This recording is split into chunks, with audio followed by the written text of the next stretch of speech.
Diane, I'm listening to a podcast, Black Lodge Trivia Night. I've never heard so many game aspirations in my life. Hey, welcome back to Black Lodge Trivia Night. I'm Art, and as you can see by the Christmas tree behind me, we are deep into spooky season. It's just me tonight. We're down to Matt and Patrick. They got tickets to Taylor Swift's final Era Tour concerts. They're going to make a weekend of it. Sounds like it's going to be a good time. I bet they're going to have fun. I like Taylor Swift. Would have been nice to have been asked, but there you go.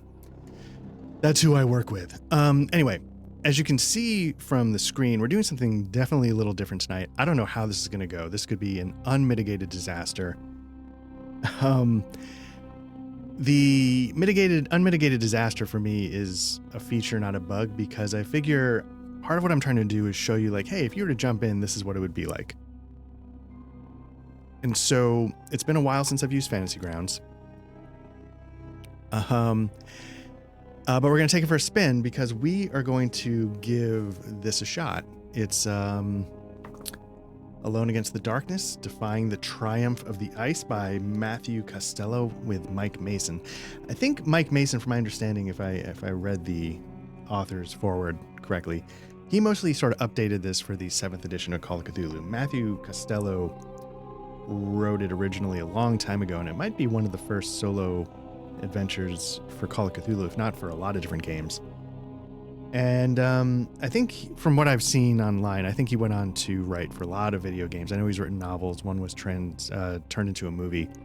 I'm not sure which one. I just saw that on the internet.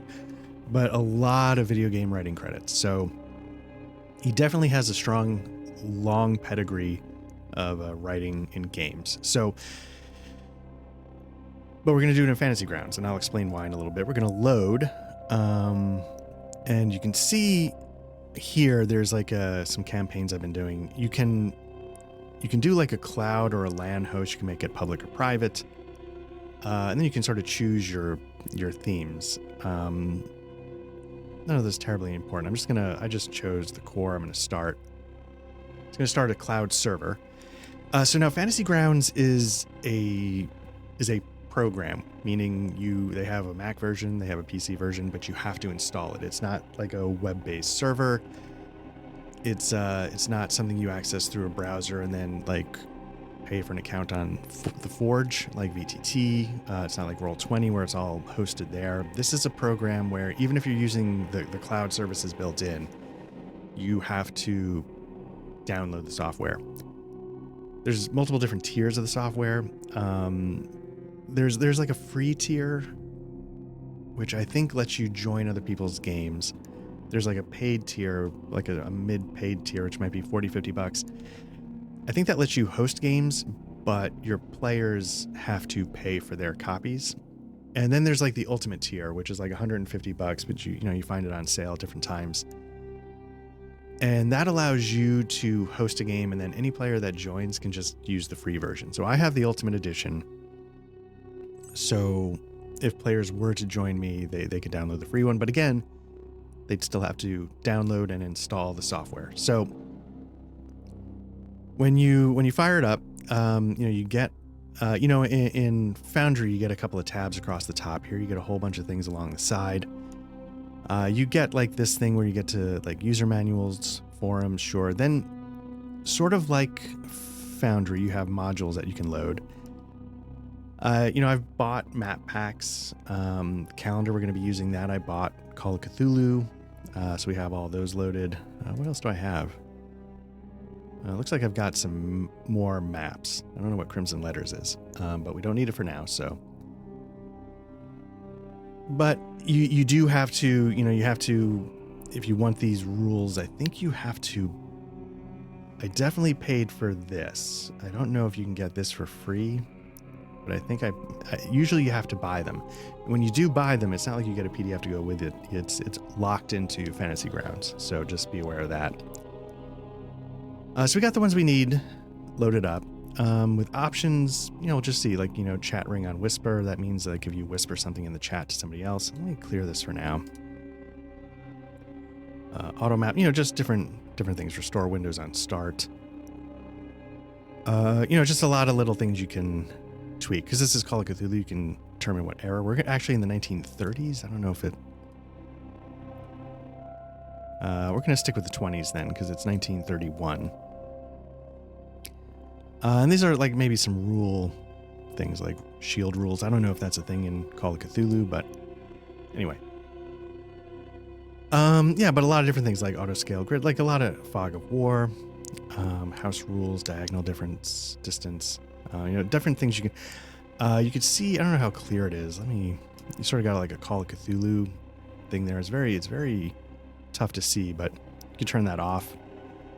I could turn it to something else. But the trick is, though, I tend to like to create like a map or something for the background. You can't do that here. They'll sell you themes, but it's really tough to sort of create your own theme, I believe, for a neophyte like myself. So anyway, got the campaign set up.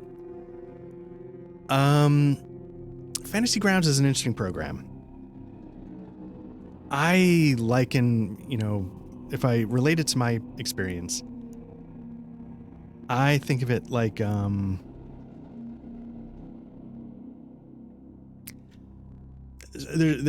use editing software for my job. The old school one that I first started on was called Avid Media Composer. And it was one of the first ones to sort of really break through. I don't know if it was the first one, but it was one of the early ones. And I think part of what they did to get the old school people on board was they sort of mirrored the physical analog equipment in their digital space. So there's things now that you look at and like, why is that there? And it doesn't make any sense now, but it's because in the old days, it was mirroring things you'd have to do in the physical editing process. This was one of the early full-featured VTTs in my mind. I don't know if it was first, but when I got into it, it was basically this in Roll20. And Roll20, I find really sort of... I don't enjoy using it. I've never run anything in it, and I don't know if I'd ever want to.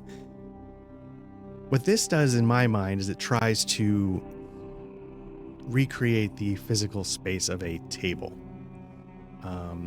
If you were to open up an image, I'll just open up like a front cover. It doesn't really matter. It's not just an image. You can do this in Foundry. You can get an image and you can show it. But this image is actually, you can make it fit. This is a map. Like I can ping. I can, I can put tokens on here and move them around. So this is how you would get a map.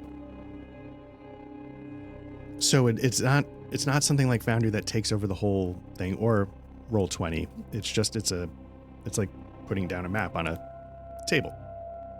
So it does that kind of thing. Like if you grab the dice, you can throw it around. It's got a very satisfying use, but it doesn't do anything. That's because there's a dice tray. The dice tray is the chat box. So if you throw the dice here, you get a result. So again, you have a dice tray. You've got maps you can pull out on the table. Obviously, you got character sheets, things like that. Because it's a self-contained program, it's not like in Roll20 or in Foundry if you use the right modules where I can pop this out and move it over here. It's sort of stuck within the framework of the table, again, because it's sort of... I don't know if that's literally the design philosophy, but that's sort of how I approach it, my interpretation of it. It's great for when you have an ultra-wide monitor, which I do, but when I'm trying to record, I'm sort of locked into a different resolution to make it fit. So it's not quite as convenient now. When I'm in Foundry, I definitely pop stuff out and put it off to the sides. And you can right-click on something. Let's see, right-click, and you can decide how many you want to roll. You can customize it. If I rolled, whoops, I thought I rolled 2. Oh, I rolled 2d100. Is that what I did? Oh, right, because that's a 00, because that's a d100. Okay. 35. Down here you have sort of most used modifiers. If you want a skill check to be hard, if you want it to be, oh man, what's it called? I've got the rule books here, but in Call of Cthulhu, when you like roll 3 dice and take the 2 highest, whatever that advantage is, you could do that here. You could do 2 dice, a 2 dice bonus, and then here's a penalty if it's a disadvantage. You could just manually set a modifier down here. There's you got a calendar. I've sort of preloaded a calendar, and again, this adventure is going to start on September 1st of 1931, so I sort of locked that in. That was a module I had to load, and then once you do, you can choose the kind of calendar you want. There's different types of fantasy ones, like a D&D one, I think. I just chose... I chose the Gregorian and moved it back. It is accurate. I Googled it just to make sure. Tuesday, September 1st, 1931 is correct. But there are some like again, you can have sound. There's a big thing with Sirenscape. I don't know how easy it is to bring in music and stuff like that, but it definitely connects well with Sirenscape, even though I've never used it personally. What is this? Oh, these are skills. Okay, so a lot of the things you need are all sort of broken down here. What we're going to be using most likely is either quests or stories. I think it's going to be story.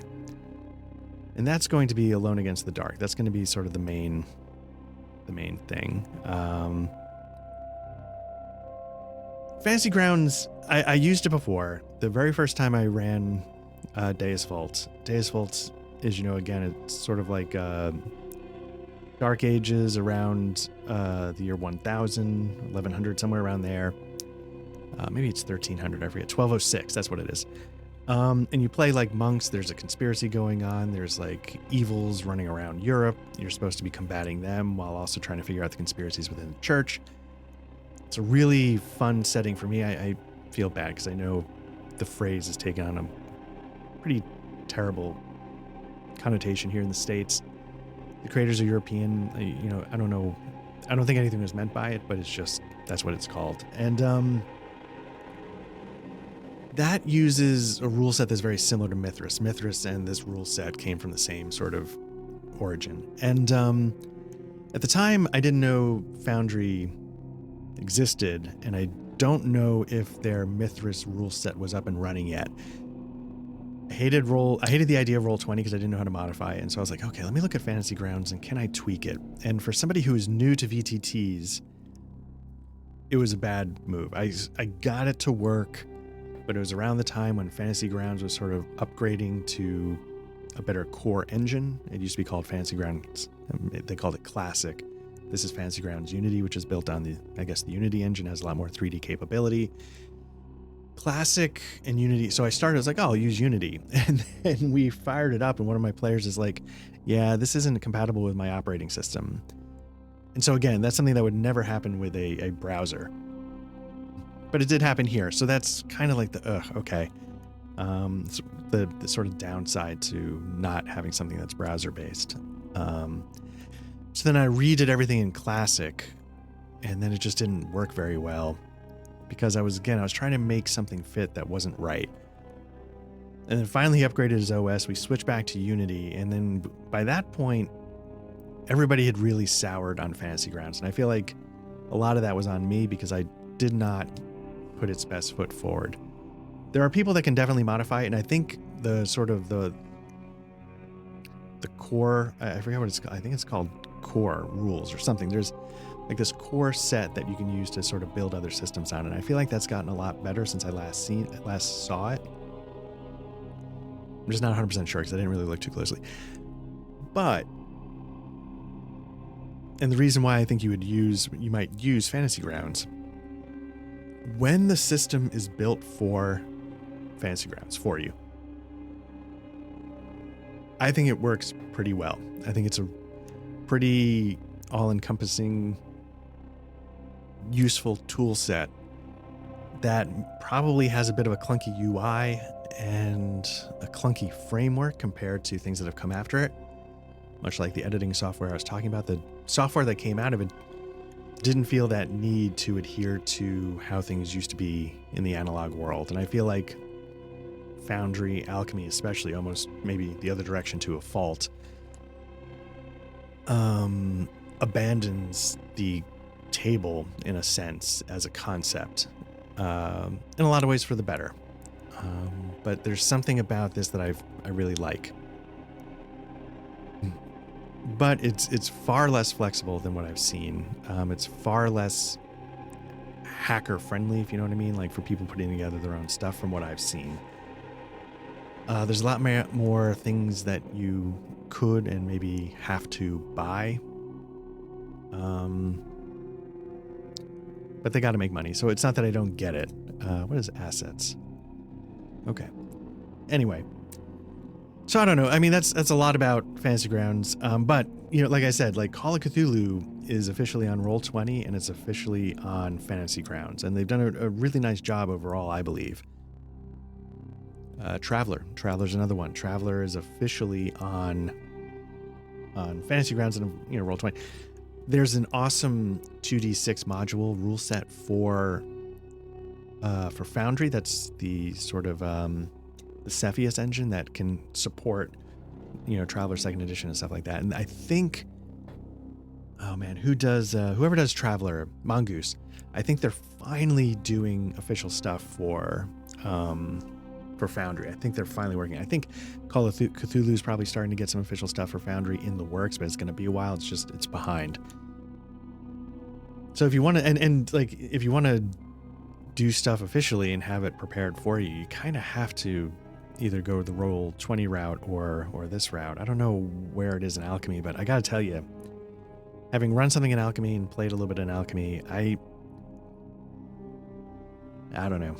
I don't, the way this is clunky in its old school choices, that thing is, I find it really clunky in a worse way because like they're sort of, you know, standing on the shoulders of everybody that came before them, and then they still made choices that I felt like jam up the experience, and you're like, okay. Anyway, that's not what we're here to do. So what we're going to do is we're going to try Alone in the Dark. It's been a long time since I played Call of Cthulhu. It's been even longer since I've messed with Fantasy Grounds, so I have some familiarity with what's going on, but I wanted to just sort of dive in. So what we're going to do is we're going to let's get the characters. The character you're supposed to start with is Louis Grunwald. So what I'm going to do is I'm going to drag Grunwald down to the hot bar down there. The hot bar in Fantasy Grounds may be the best hot bar I've seen. You can do almost anything down there, and it works. Don't take that too literally, but there's things like you can drop down there that I'm not sure Foundry would let you put in the bar. You know, it's got a combat tracker. You know, so you tracks your initiative. It'll give you the order. You can expand. You can target. You can target an enemy. It tells you who you're targeting.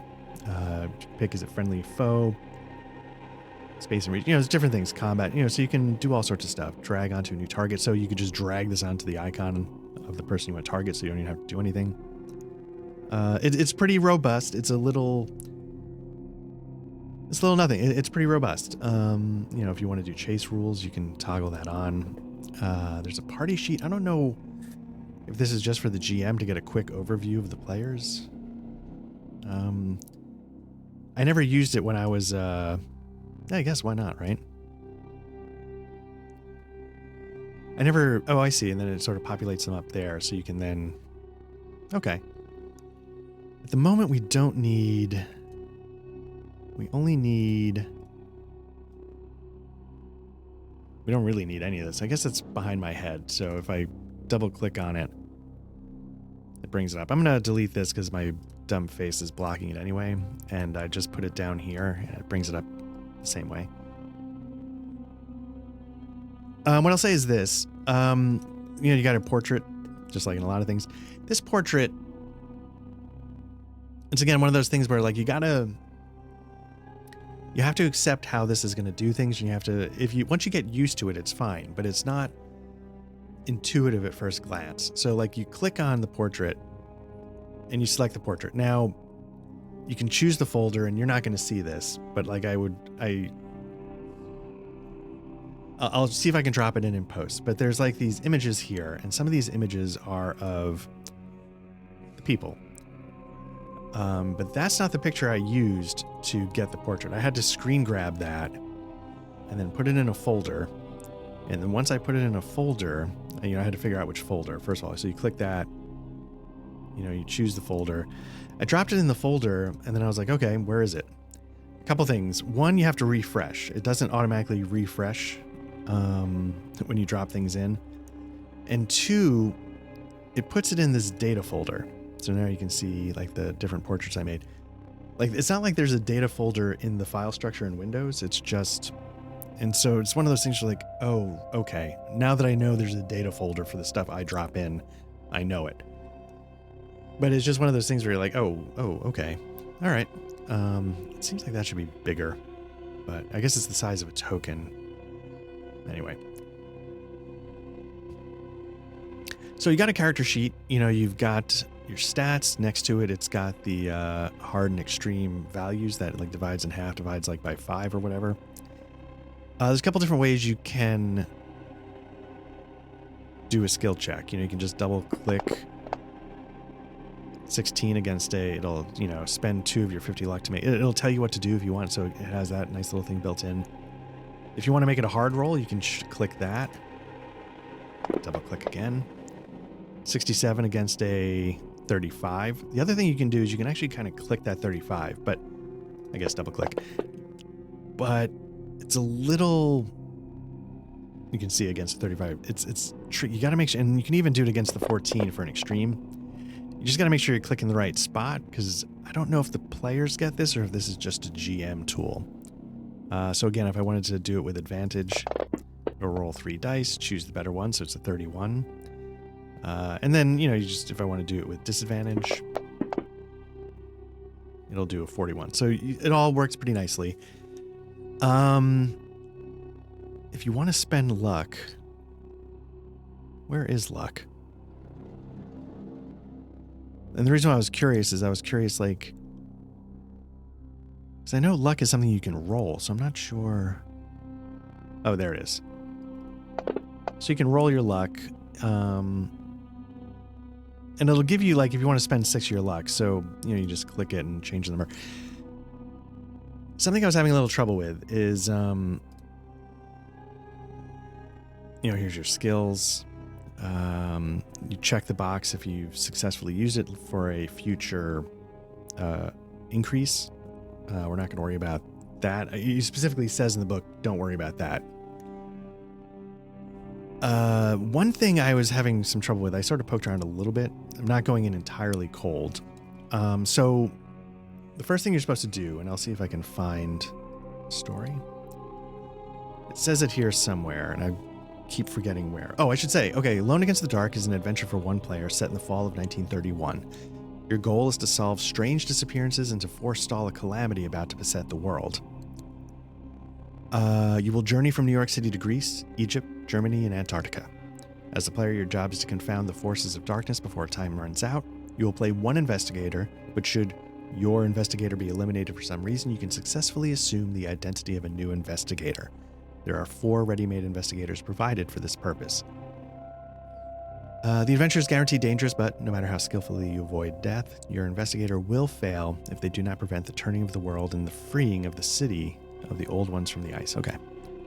Armed with a copy of Call of Cthulhu's rulebook, which I have right over here, a pencil, we've got this, and I've got a pen and some notepaper if we need it. You're all set for the twists and turns of this epic world-spanning adventure. So I've always been curious to try this. The starter set comes with a solo adventure, which I thought was kind of fun. They turn into like choose your own adventures. And you can see that, like, they sort of, this is a lot of copying and pasting. Forward, so the whole book is kind of in here. So you are getting the book, so to speak. You're just not getting it as a PDF. But they also give you these conversion notes. Let's see. This is from the author of the conversion, Colin Beardman Richardson, and it just talks about like the digital version of this. Now, there's a couple things in here that I think are going to be a little tricky.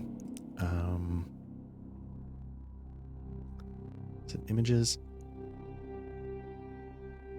There's boom. In the book, they give you a calendar, but that's not going to be much use because we need to actually track time. So they give it to you, but it's not in a usable format, if that makes sense. And there's one other thing that's part of. They say you should print out, where is it? Print out the handouts on page 91 to 94. I'll show you the handouts. They give you a link to it right here, which is nice. But the problem is you're supposed to use this. You can't rotate it, though, as far as I know. You can unlock and get to a bunch of different options, but I'm not sure. Painting layers would be if like you wanted to draw on it. You could do walls for line of sight. An effects layer. I don't know what this is. Anyway, so you can do different things. So it's a little tricky to manipulate images, but once you learn how to do it, it's, not the end of the world. But again, I'm not 100% sure how to rotate it, which seems like something, they shouldn't have just scanned the page. They should have rotated it. I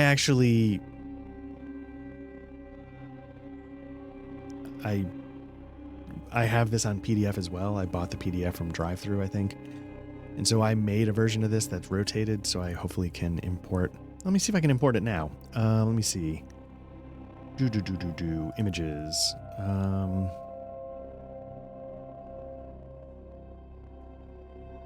Can I import a new clean up text, close window, minimize clipboard?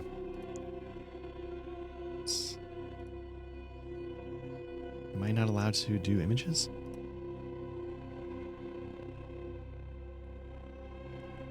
If I do all, can I do a new one for me? And I'll just see if I can add it. Unidentified. I'm trying to figure out how to... Yeah, you know what? I'll figure this out at some point, but I made a version of this that's rotated the correct way. The other handout that they give you is the pyramid puzzle. So as you can see on the bottom, it says photocopy or print this out and cut out the individual pieces. So this is functionally useless. Again, they included it, but if you think you have what you need to play the game, you don't. And I don't know if you can print it out. Can you like export it and print it? I don't think you can. So what I would do is because I think what you're going to do is you're going to take those pieces and you're going to sort of arrange them in this pyramid, right? I think that's the idea. And so what I would do is I would make this rotated correctly, and then you can add layers. But it's a little clunky. But images do have layers like in Photoshop. And then I would individually, and I actually already did this afternoon. I'd go into Photoshop and I'd cut each of these out and turn them into their own image. And then I would bring each one of these on and manipulate them on a layer above the core sheet, which I, of course, as I said, I would have rotated correctly. So, and I can picture how I would do it in Foundry. Here, again, I know there's layers and stuff like that. I'm just not 100% how smooth it would be if I would have to be going into this and adding all of the pieces as layers here. That seems like a lot. How do you get rid of this? It seems like a lot, but maybe it's not that complicated in practice. I'm not sure, but that's the basic idea of what you would have to do to make it functional. So we'll see when this comes up and if I need to figure that out. Hopefully it doesn't come up tonight. So the way you get started is you start with Professor Louis Grunwald. And I'm not sure where it says it, but the first thing you have to do is you have to spend 150 points. I'm not sure where it says. Oh, it says here, like, the following skills could be useful. Climb, charm, fast talk, fighting, firearms. I don't know if you can increase the size of the font. So if you're having trouble seeing, you might sort of be out of luck, but maybe that's in the settings or options, something you can... Not sure. Setup? Yeah, who cares? Anyway. Luckily, it's not too bad for me, but, you know, it could be a problem for some people. They say you get 150 points to spend. It says right here you have a pool of 150 skill points to spend on any skills. What you do is, you know, there's this edit button. So this is what it looks like normally. Click that to get the editing window. And again, every character sheet is going to look like some version of this. It's locked in. You can't tweak it that much. You can't create styles like you can in Roll20 or Foundry using, I don't know, was it like JavaScript or whatever, CSS? I have no idea.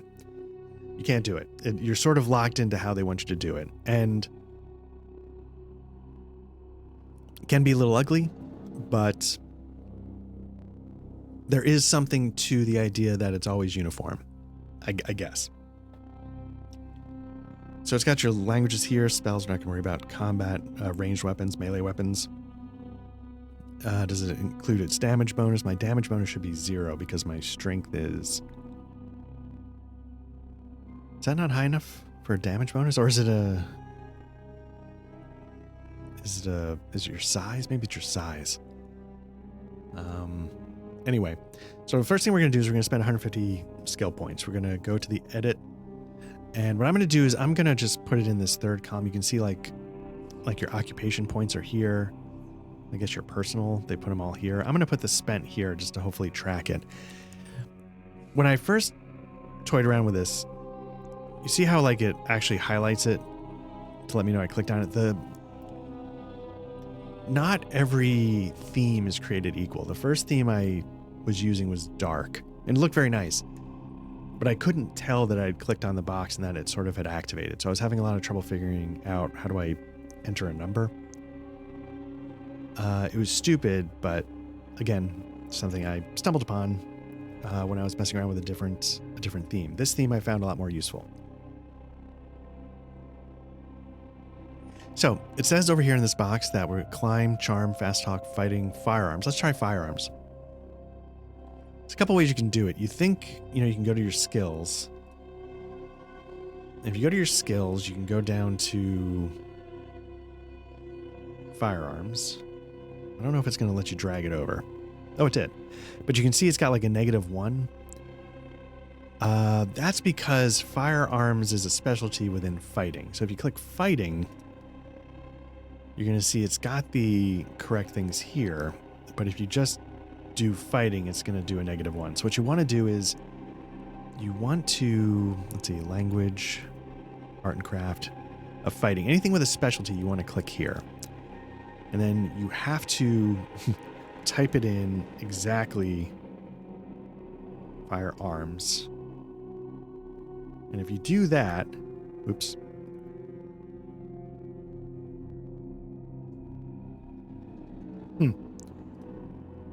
Now, I was told if you did that correctly,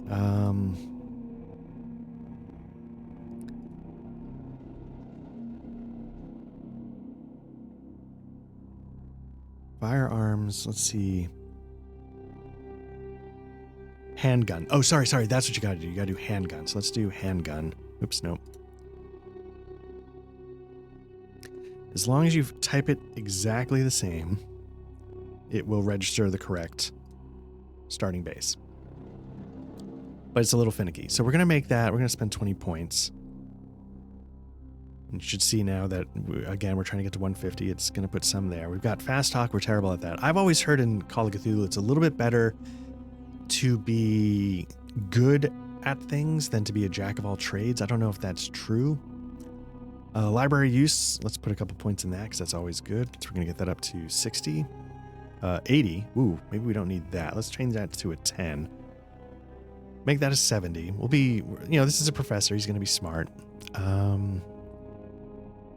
We'll say he did a little time in World War I. That's where he learned his firearms history. What's his history skill? It's at 45. Let's put another 15 into that. So we're up to 45 spent.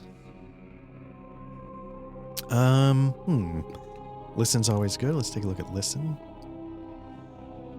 Let's bump that up by 30. Let's get that to a 50. Let's get, is there like a first aid or is it just medicine? It's pretty good at persuade. Let's double down on that a little bit. Let's make that a 55. We're up to 90. Part of me feels like, occult, but maybe not. Psychology. Ooh, I like that he's got cryptography going on. Let's make that more.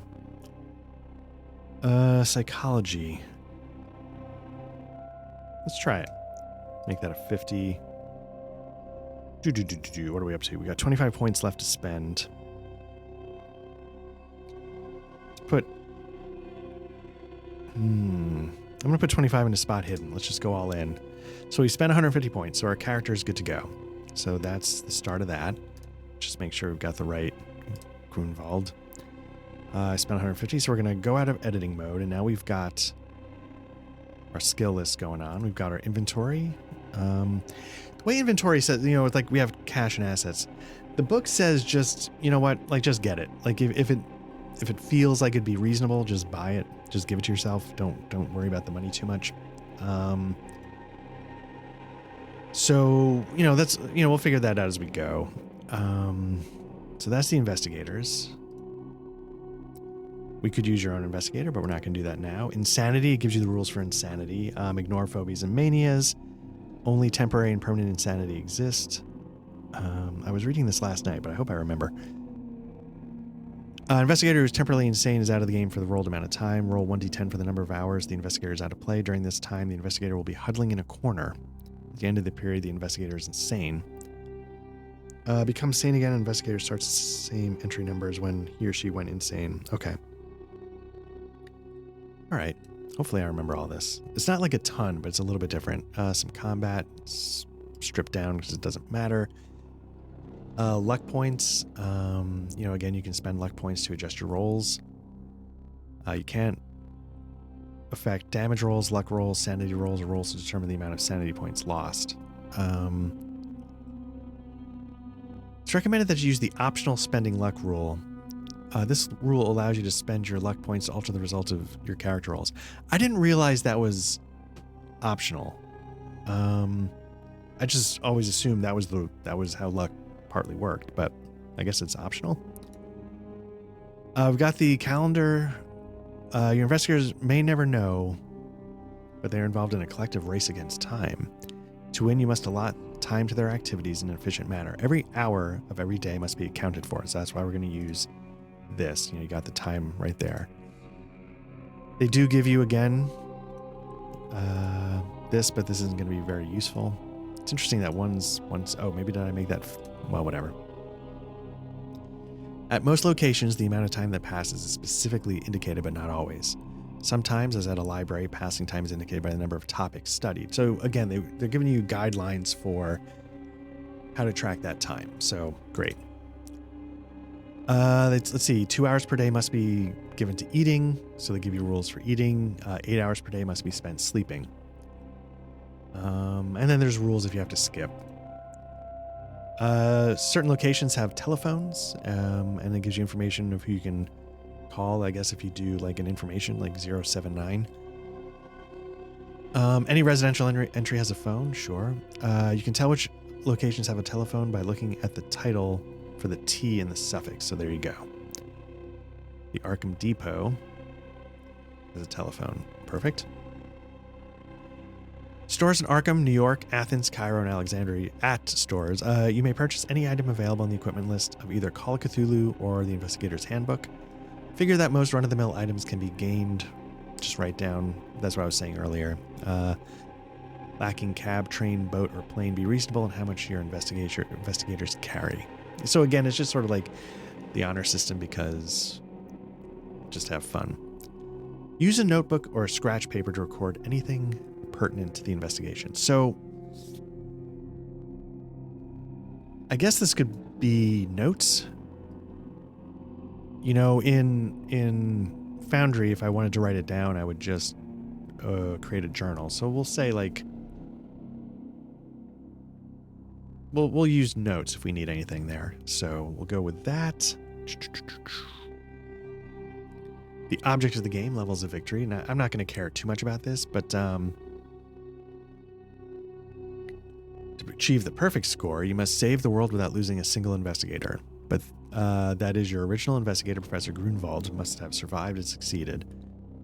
Though desirable, the outcome is unlikely. Great. So this is the number of investigators. So they give you 4, but I guess once you run through those 4, I mean, you could just recycle them, but I guess you can start making characters. Let's see.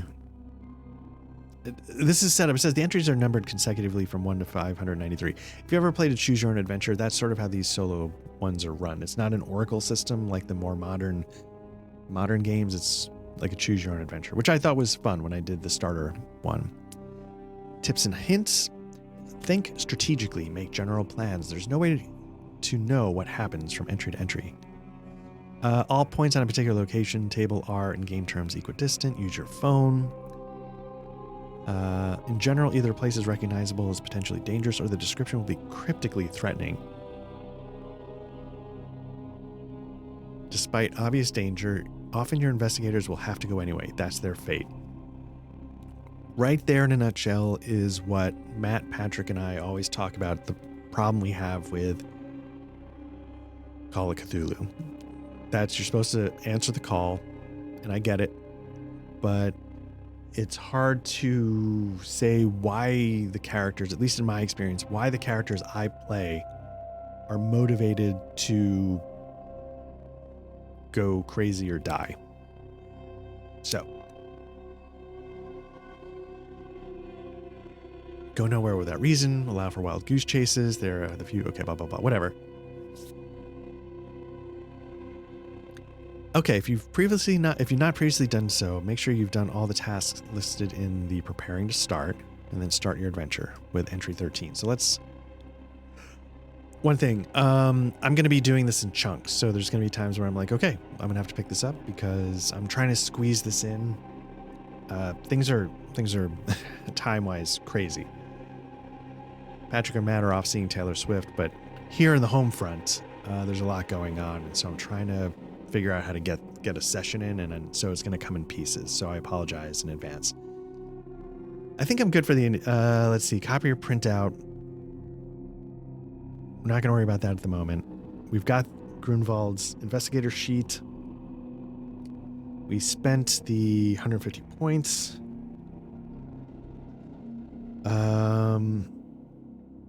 Oh, let me show you. If I click this here, this pops up. That's an error message. I don't know, like this is sort of like the log. So there was an error, script execution. I'm not sure what it is. I'm not going to need that because I'm going to access my character sheet from the shortcut bar. But for some reason, when you do it that way, that comes up, and it doesn't seem to be a problem. You know, it's got my 150 points, so I'm still good. But that was something I noticed when I was poking around trying to figure out what was going on. But I think we're ready to start. So what I'm kind of curious about is how much of this can be done sort of off book, meaning obviously I'm using the module, but I'm curious how much I actually need this and how thorough the digital version is. So let's start with entry 13. Also, one other caveat. My voice goes really quickly. It's another reason why I'm going to do this in chunks, because there's going to be a lot more reading and a lot more of me talking. So I can already feel my throat starting to go after 45 minutes, but here we go.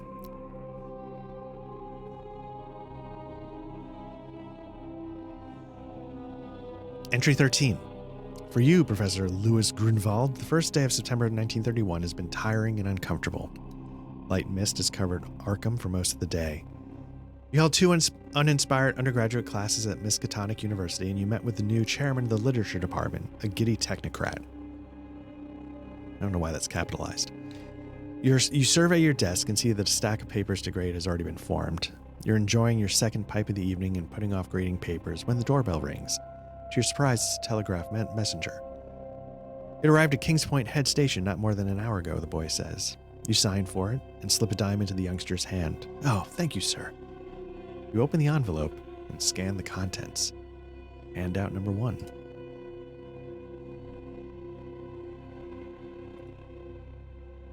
We're going to zoom this in a little bit just so it's a little easier to see on the stream. It might get a little blurry because of the resolution. But part of why I wanted to try this is because, like I was saying, you can get like full-blown, all-in digital versions of massive campaigns like the Mask of Nyarlathotep.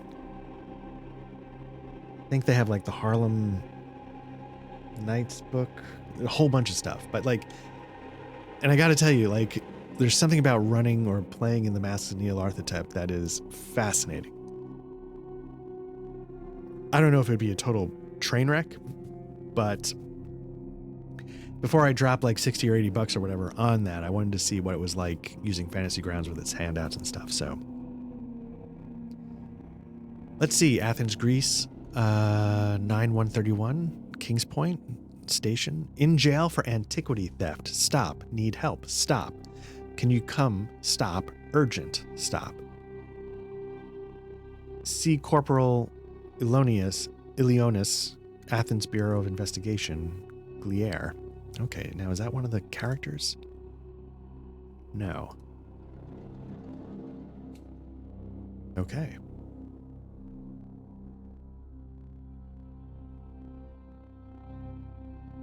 My goodness, you think. Imagine.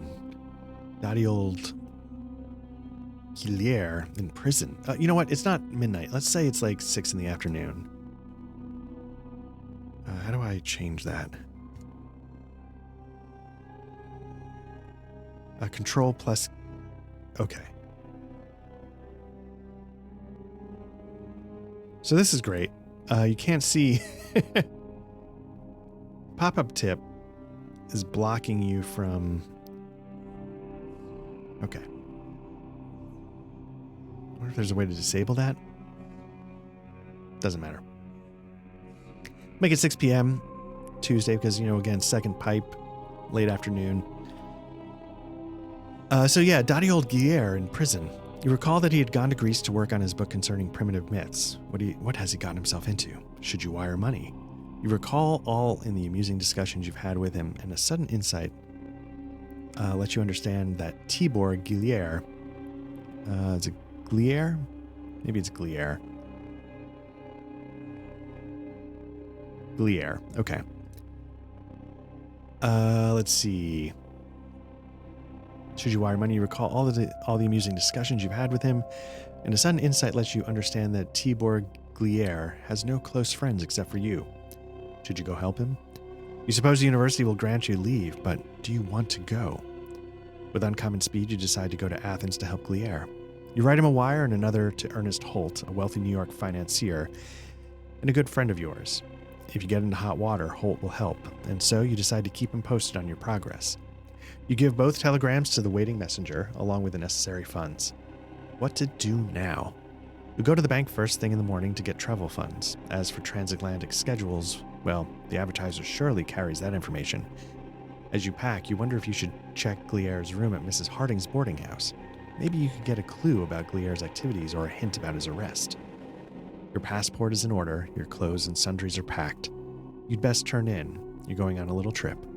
When you awake, it's September 2. Go to 102. All right. So let's make it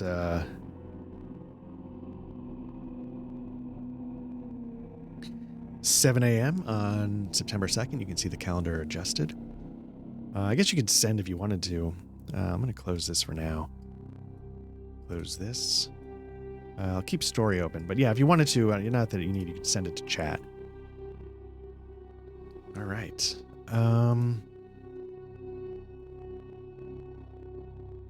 You know, there is, not that it's important, the way you do like hidden GM rolls is you have like a dice tower, I think, but it doesn't show up automatically, I don't think. Desktop show dice tower on. I think if you drop the dice in there, I don't think, yeah, you can see the little eye there. That's how you hide rolls from players. So it's, I gotta say, it's very simple. I think with this language, you can also choose unknown and different things. So I think there's ways to do like fantasy languages. So that's kind of cool. But it's a very simple, like, you know, in Foundry, it's always like, oh, wait, crap, I'm set to the GM role, the private role, it's hidden from you. You know, it's here, it's just, you know, you just drop in the dice tower and it's for you. And again, imitating a table, I kind of like that, right? So we'll leave it up for now, but we're not going to need it, obviously. So yeah, now we're going to go to entry 102 and see what's up.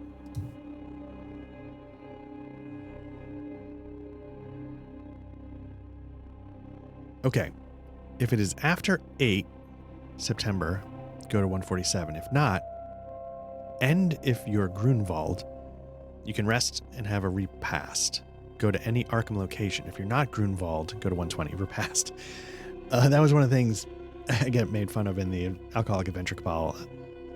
I thought I heard one of my players say something else when they said repast, and I didn't know what they were talking about. And finally, like, dude, do you know what repast is? I'm like, repast, yeah. So being deaf and an airhead sometimes is a comic combination. Okay, so it's not after September 8th. And we are Grunwald. We can rest and have a repast, which means a meal, and go to any Arkham location. We are Grunwald, so we don't have to worry about 120. It's not, we don't have to worry about 147. So let's go to the Arkham locations and see what it offers.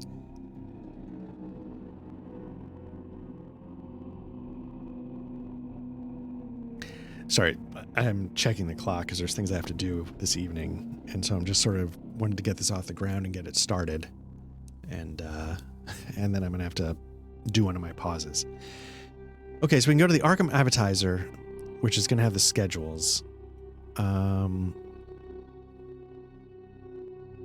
we need to go to the bank? Was that something that they talked about? No, I don't want to do that. I want entry 113. Ooh, I thought it was just going to go back like to the last.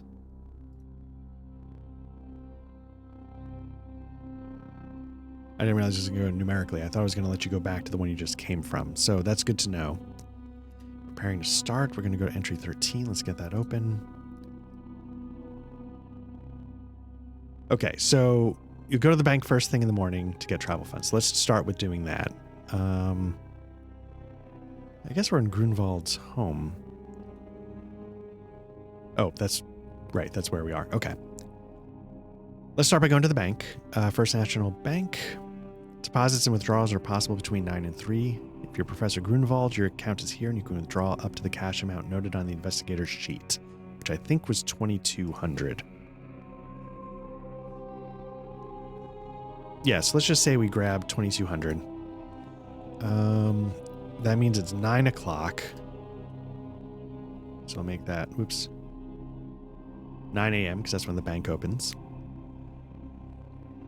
Okay, so we did that. Let's say that takes, well, we'll call it an hour. I don't know if that's legit, but I don't, I'm not going to do fractions. So let's make it 10. And let's then go to, what was some of the other places? We obviously definitely want to go to the advertiser for the schedules.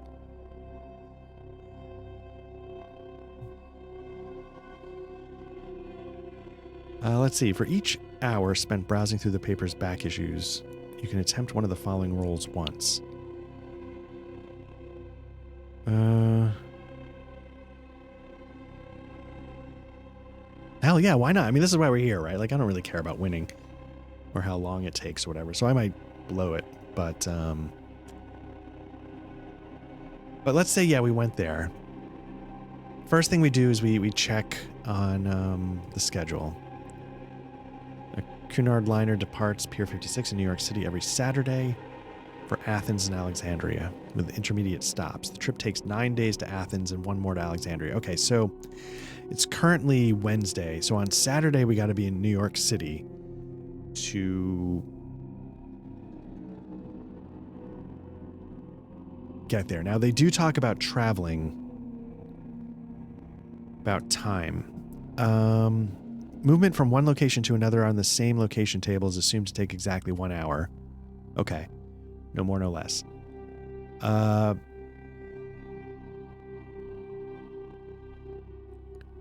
Travel between location tables takes the amount of time specified at the port, airport. Okay.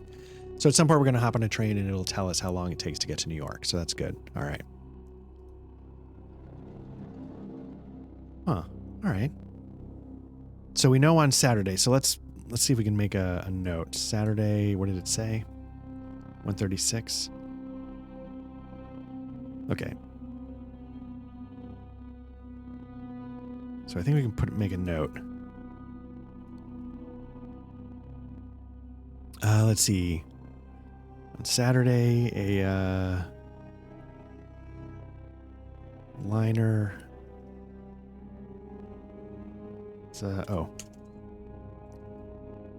To Athens departs. So we're going to put that there. So we know that's what's going on the 5th. Leaves on there take 1, 2, 3, 4, 5, 6, 7, 8. So we'd get there on Sunday the 13th. We got our passport in order. Okay, yeah. So now that we've marked that, let's spend some time. Let's look at. We'll say that doesn't take long, but let's look at some. This will be an hour. In a gala ceremony, Zeno Pisistratos was installed as curator of the National Museum of Archaeology at Athens today. Pisistratos, an expert in Greek and Egyptian antiquities, is said to be interested in arranging exchange exhibits with other important world museums. Arkham Advertiser, July 20, 1931, go to 60. At some point, though, I want to do this. Oh, that's going back here. Okay. Okay. Yeah, so should I make a note of that? Let's make a note. Why not? New note. We'll say it was entry 80. Now, can I copy and paste? Maybe not. So we'll just say Zeno Pisistratos becomes curator of Greek National Museum of Archaeology and wants to exchange exhibits. Why not? This might not be needed, but whatever. I wonder if that's like Pisces, like fish. Stratos. Okay. Got our first note. I have a feeling that I should actually do that. Because I have a feeling that way that's our first note. Keeps it in order in case it does it alphabetically. Okay. So now we're going to start spending. So let's say that took an hour. So we've already moved up 11. So now we're going to do this. We're going to go through some back stuff. So let's spend an hour. That's going to give us a library roll check. Let's see if we succeed. Go to skills. For each hour, you can try one. So let's try library. Pretty good at that, so hopefully it comes through. It does. An extreme success, if that matters. Entry 48. Aristotle Milanos, director of the National Museum of Archaeology in Athens, died today in a bizarre automobile accident. His car, apparently going much too fast, spun through the railing of a stone bridge across the Ilissus River. This internationally known scholar, largely responsible for the protection of many Greek national treasures, will be sorely missed. A reclusive man, Milanos was unmarried and without other family. He declared always that his beloved Greece was both mother and father to him. Okay, so what I'm going to do is... let me modify this. Maybe I don't need to mark the entry. Let's just say... Pisistratos. Succeeds... Aristotle. That's a tough name to live up to. Milanos. As director when Milanos died in a car crash. Did I have that right? Yeah. Okay. So that's the first one. So we've got... so let's spend another hour. Now 1 o'clock. We've already gone to the bank. We are at the advertiser. We should probably stop by the boarding house, but we could probably do that when we need to. I don't know if we need to go back to the school. I mean, we might have time. So the second hour we're going to... let's try that spot hidden. I think I'm not terrible at that. I think I put a few points in that. So 84. So I blow that, and I don't know if I want to spend 34 of my luck to get there. That's... now, in Call of Cthulhu, you can push rolls, but you have to determine the downside before you get into it. And since I feel like, oh, what's the downside? Like, I feel like this is not, like, I just didn't see it. There's nothing really to push. I appreciate in, like, the Free League, like Forbidden Lands, it's like, there's got to be something at stake for a push to occur. So, let's see. Next, we'll try another hour. Boom, boom, boom. And we'll go for...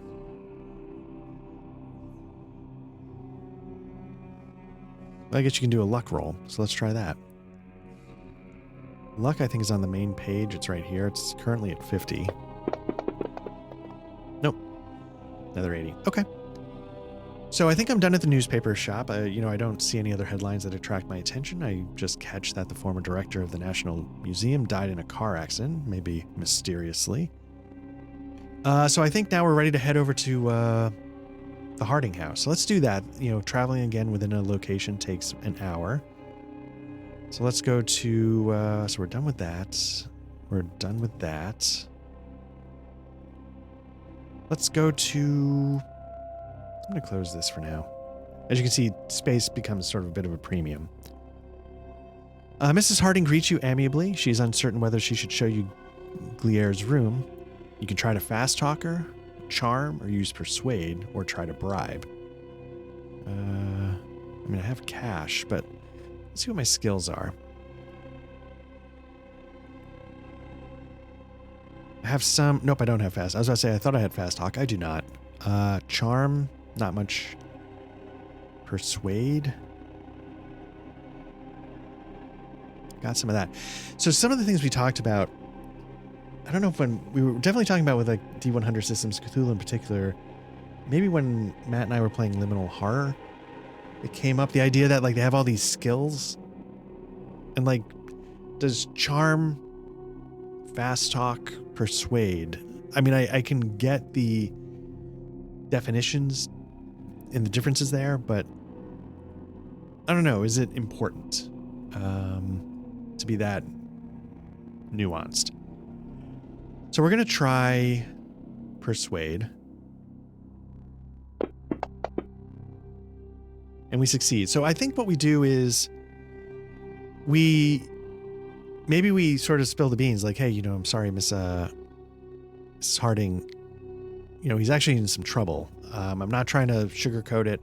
I'm not trying to flirt. I just look, I lay it on the table, he needs some help. I'm his friend. Please help me help him. And she gets that. So we used persuade, so we're going to go to 67. Her eyes are wary, but she's listening. Make a persuade roll. If successful, go to 150. If failed, oh, interesting. I guess I should have clicked on that. So we're going to go to 150 because we succeeded. So you can see, there's always so if you close this, it's not the end of the world because there's always a link at the bottom to take you back. So that's how you go back, not with the arrows. You enter and cautiously turn on a light to see a room in proper professorial confusion. Scattered about are books of myths and fables, and there are bundles of clippings from various foreign newspapers. For each hour you spend here, you can attempt one roll of the following skills. Each skill may be tried once daily. Okay. Let's see. We're going to start, I think cryptography is something I'm not bad at. So let's give cryptography a shot. We're going to advance an hour, and we'll try cryptography. Now, cryptography, is that a language, or is it just its own... Is it science? It's a science. 41's a success on the cryptography. You see strange bird-like markings and some scribbled words in the professor's familiar hand. 3 of the words seem paired with the symbols: old, heavens, cold. Make an intelligence roll, and if successful, go here, and if unsuccessful, go there. I feel like I'd be pretty smart. So it's a good success, a hard success. So I'm going to go to 124. There are Egyptian hieroglyphics. Make a successful language hieroglyphics roll. Do I have that? A little bit. 31, getting lucky on these coin flips. I like it. Make successful, go to 212. We did. You decipher 4 words from one of the hieroglyphics. One's spin, city, and top. The rest baffle you. So let's try a history roll. Do I have that? Oh yeah, not bad at that either. Nice.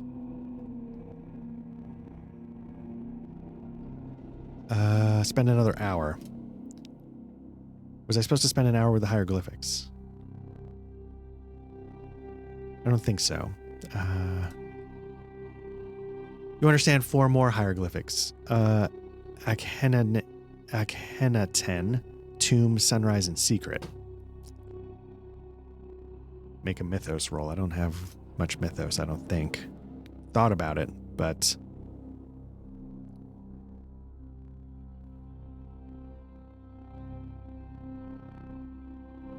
yeah, I got 0. And I can't spend 68, so I'm going to fail there. Go to 150. Okay. So what I need to do is, let me make a note. 2, we're in... What's the guy's room?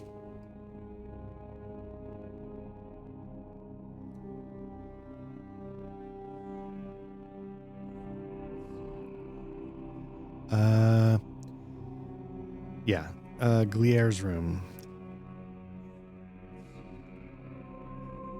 And I'll just put Harding House just to have it. Okay.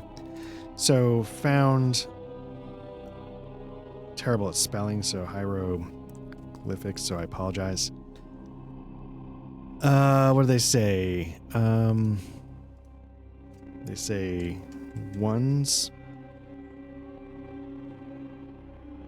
Yeah, ones. Spin.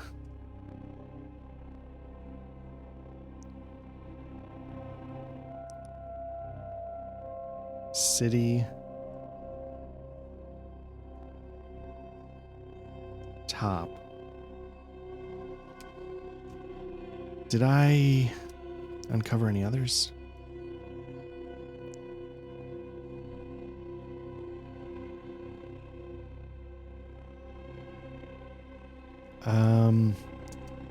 Words. Oops, I don't need to hit. Words paired with glyphs. Old heavens. Cold. Okay, so there's that. Did that.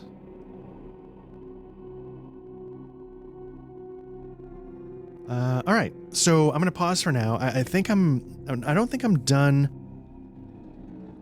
I don't think I'm done in his room. Don't need that anymore. Oh wait, I gotta add these hieroglyphics. What were they? That one I don't know what that is. AKHENATEN. Tomb. And sunrise. Okay. So let's get those in there. Let's close that out. Yeah, I don't think I'm done. I want to do some more rolls. I still have some time. And then I think maybe after this I would go swing by my office, checking it works, see if anything's there. That's my plan when I pick this back up. So yeah, so I'm just going to pause for now, and we'll be back in a sec. Okay, so we're back. We were in Glier's room. We had just done... I had some luck with cryptography, didn't have mythos. Didn't have total luck with cryptography. Got some information, but now let's do... it's 5 in the afternoon. I think we can spend some time here, because again, we have to be in New York on Saturday. We're in, in theory, if we're around that's Massachusetts, I think, so it's not hopefully too far. So let's spend another hour. 6 p.m. I wonder if there's a way to turn that off so that I can actually see. Well, use control, please. Let's, whatever. Anyway, we're gonna do an intelligence roll now. I feel like I'm pretty smart. So let's just do a straight intelligence roll. I'll double click.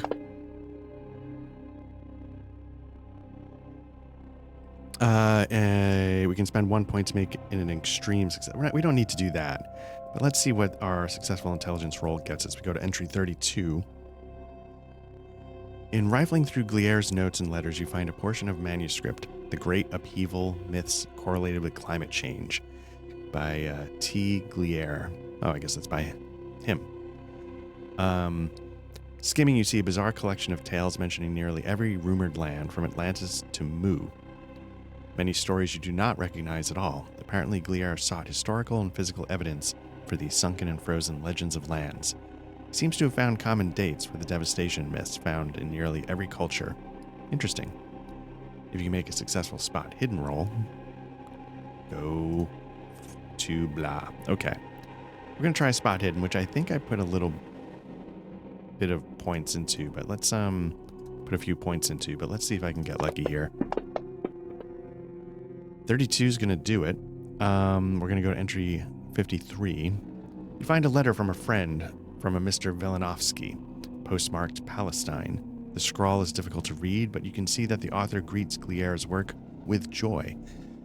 There is a page about the Vedas and how they confirm something called the polar reversal. One portion deals with the era of fertility on the frozen continent. Velikovsky reports that work on Freudian heroes, including Akhenaten, continues. Go to one. So is that a note I should... I wish there was a way... You know what? Maybe there is. If I unlock this... Now can I copy and paste?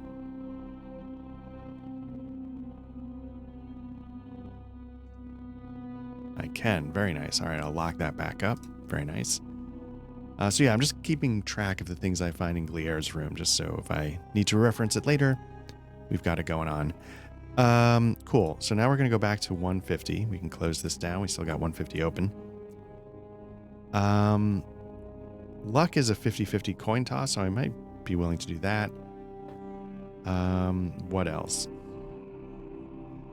Yeah, why not? Let's spend another hour. I'm sure Miss Harding doesn't care that we're just rummaging around his room for the better part of a day. So yeah, up next is did the intelligence, let's do a luck roll, just see if we have that break our way. Woof. No, absolutely not. And I'm absolutely not. Oh, it's a luck roll. You can't spend luck on a luck roll, so that's fine. So we don't have to worry about that. And the last thing we can do is we can just do straight up spot hidden, which I feel like, I think if I were GMing this, I'd be like, I would make the player do that anyway. They're rummaging around the room, so, and a 93 is not going to do that either.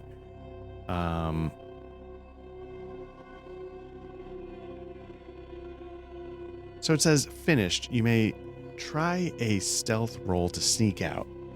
I guess this is assuming that I broke in, but I didn't have to do that. Miss Harding allowed me in. I was able to persuade her to let me into the room, so I don't feel like I need to sneak out.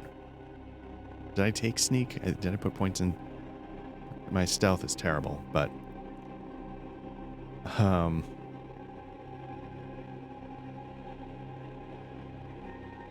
yeah, I don't think I need to worry about that. Okay, so now we're going back to the Arkham locations. I'm going to close this out. Okay, so it's currently 7 p.m. on on Wednesday, September 2nd. What I need to do is I need to... how do I get train information? Like, how do I get to New York? Like I said, I have the book here, and they talk about traveling between Arkham Depot. Is that the train station? Okay, go to any Arkham location. Yeah, let's say on my way to the office, I'm going to stop by the depot to get train tickets. Let's see. If heading to Boston, trains leave 9, noon, and 5 p.m., the trip takes an hour.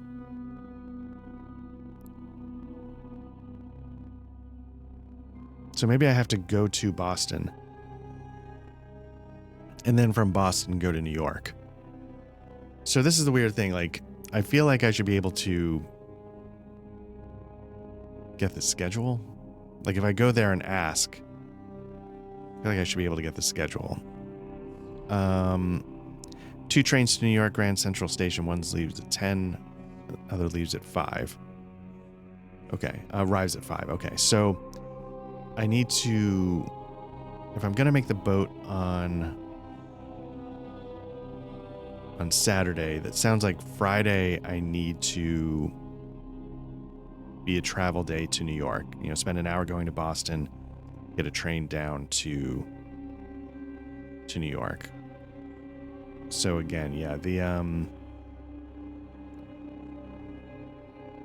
so it seems like I could take the 9 a.m. train, get to Boston at 10, and then I could get the 4 p.m. train to New York.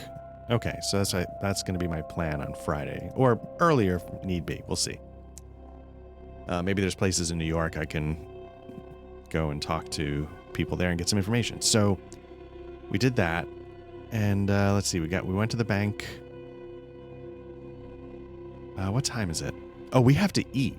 It's 8 p.m., so we have to spend 2 hours a day eating. So let's say it's actually 9. Let's say we did breakfast before we left. Now it's dinner time. Let's head up the diner. Open from 6 to 5. Okay, that is not the diners I am accustomed to here in New Jersey, where a lot of them are 24 hours. So we will we'll go home. We'll go home for the night.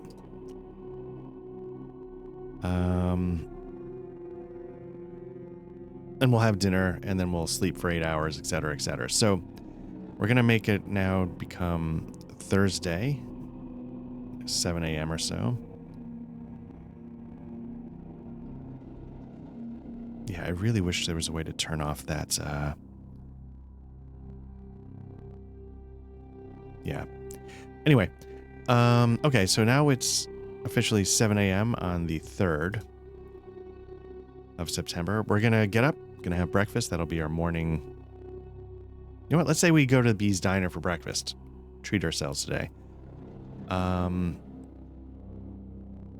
make it 8 o'clock. And let's go to work. The advertiser, the depot is the train. Bank we don't need to go to. General store. Yeah, let's stop by the store on our way into work. The retailer accepts currency from any country. You can buy most any item. You can also buy hand-to-hand weapons or a handgun. Am I at the... I don't think I'd be... Let's say I just picked up some general stuff, but I don't think I'd be at the point where I'm like, I need to go in hot, you know, Matrix. I need guns, lots of guns. I don't think we're there. So let's just continue on to the office and go to the university. Information available by phone. The MU library is open. To visit the library. I think I'm going to visit the library at some point. But yeah, maybe I'll swing by and talk to my friend, Dr. Martin Fenn. See if he's got anything interesting. Let's start by talking to my friend. So we're going to spend... Got up, we went to the diner, we did so let's spend another hour talking to... Okay, so if it's before or on 8 September, it is. We're going to go to entry 122. His eyes narrow when he hears your news. Gliere in jail? And you want to go rescue him? You'd best talk to Dean Wilcox. If you want to talk to the Dean, go to 100. If you don't, go to 82. I think I'm going to talk to the Dean. So let's add another hour to this. You know, again, like I'm not at the point where I'm like, I need to go in hot, feet wet, you know, feet dry. Nobody can know about this mission. The Dean shakes his head. Out of the question, Grunwald. I already have that young dolt Perkins covering for Gliere, and now you want to leave? Not a chance, sir. Does the Dean leave you no choice? To threaten to resign, go to 186. Forget the whole business and let Gliere fend for himself. Go to 574.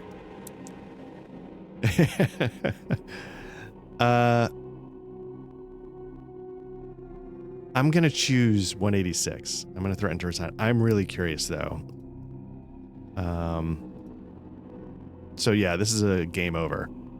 I was just curious if like, it would just flat out end. But it's always funny when there's a... is this really a choice kind of thing? Oh, resign? My dear fellow, I apologize. I should have recognized how serious you were. Go, save poor Gliere's hide. Gliere's hide.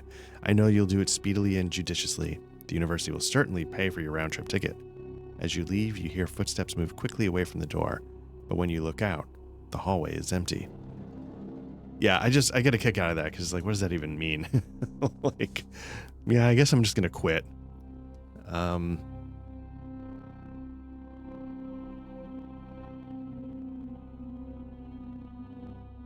Yeah, you don't need the game to give you an out. You can just close the book if you're not having a good time. Okay, so that was talking to the Dean. And now I think we're going to go back to Miskatonic University.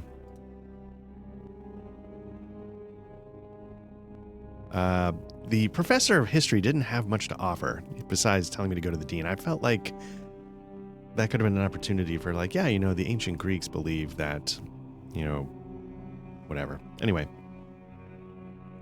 Okay, so we've seen the Dean.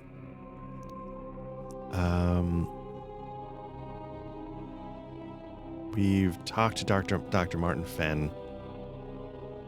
Yeah, let's go to the library. Let's add another hour to the clock. It's now noon. You know what? Noon, we take some lunch. So that's going to be one of our lunch breaks. 1 o'clock, we make our way over to the library, having fully satiated our hunger. Oh, no. I did breakfast.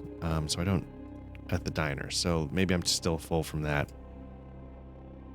Because B sure knows how to put together an omelet and home fries. Okay, so Each hour at the Miskatonic Library, attempt to make a successful library use or spot hidden roll. If you make the library use, go to 25. For the spot hidden, go to 70.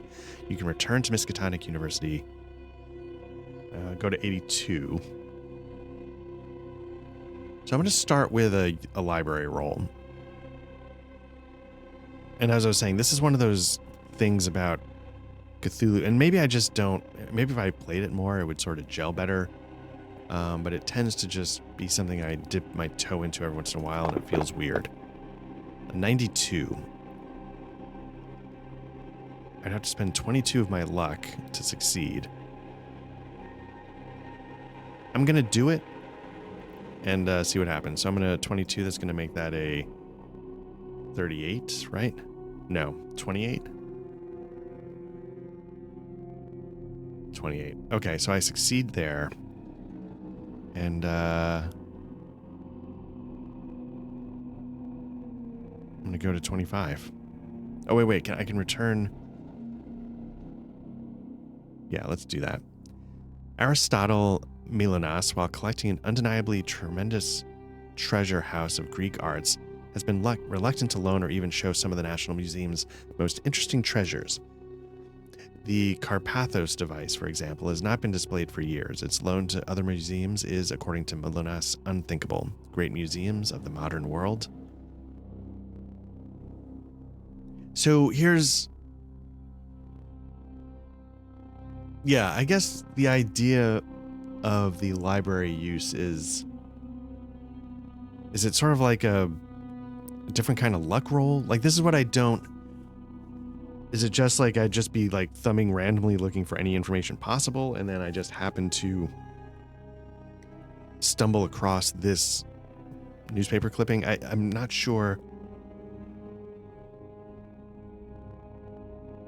You know, I'm not sure. Or is it that I would sort of have the idea to even look for great museums of the modern world?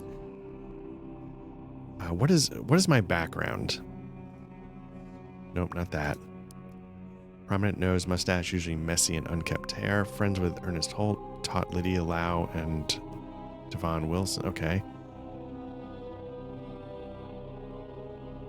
I guess, what am I a professor of? I think that's what I'm curious about.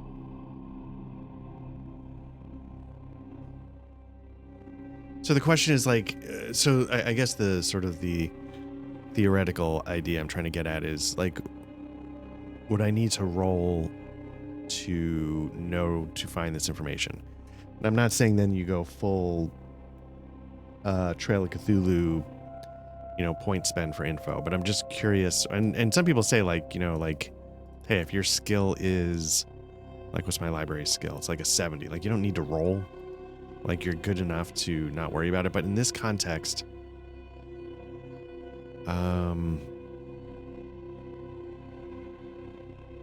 anyway, doesn't matter. So I did fail the roll. I spent some luck to get that info. You know what? I'm going to make another note. We're going to call this 003. Whoops, over here. 03 Miskatonic U Library. Go Cougars. And we're going to unlock this. Copy and paste. Okay, so the information we have here is that I thought this guy was talking about wanting to do an exchange. Oh, no. Maybe Zeno Pisistratos wants to do the exchange. He succeeded Aristotle Milonas, who is, according to this article, was against loaning out certain treasures. The Carpathos device specifically. Okay, so that's starting to come together a little bit. Got it. Let's lock that up. Okay. So we're at the library. Where's 145? We're here. Okay. We did a...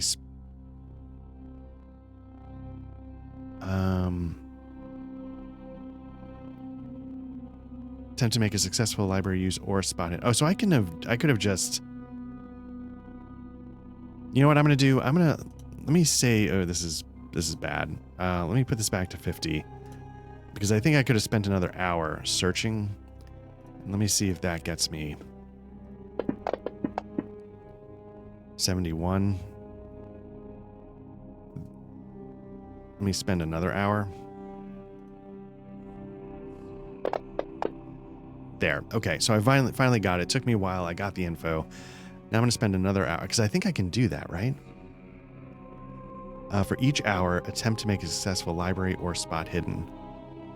So I'm going to spend another hour at the library. So I guess in this case, the idea is that it's not that I didn't get it, and it's not, so the debate I was having maybe isn't the point. It's just how much time did it take?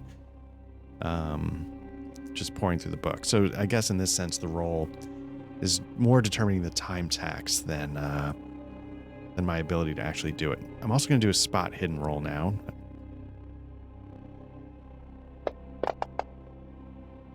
Definitely get it. Extreme success. I don't know if that actually is going to matter. For the spot hidden, go to 70. Here we go.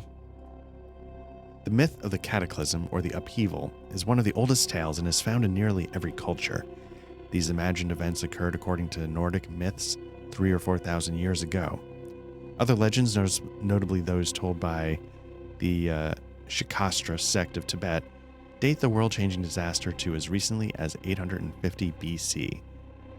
Written by Glier, the destruction myths. Okay. We're going to add that to our library. I have a feeling that when I eventually get to come back to this, I'm not going to remember anything. But we'll see how it goes. Okay.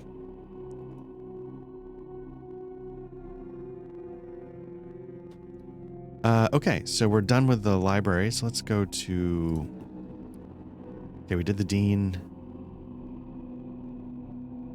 We did all of this stuff. You know what we're going to do? We're going to go about the rest of our day. There's no reason to go to the hospital yet. We're not looking to load up on firearms, so I feel like I've done everything I'm going to do here in Arkham. So what I'm going to do is I'm going to... Is it Thursday already? Yeah, so it's Thursday. So we're on to the next day. Let's make it Friday.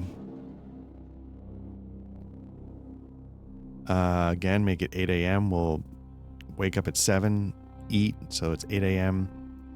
We're going to head to the depot to catch the 9 a.m. train to New, well, not the 9 a.m. We're going to go to the 9 a.m. train to Boston. That's going to take an hour. So now it's 10 a.m. and we are now in Boston. Let's see. There are 2 trains to New York City.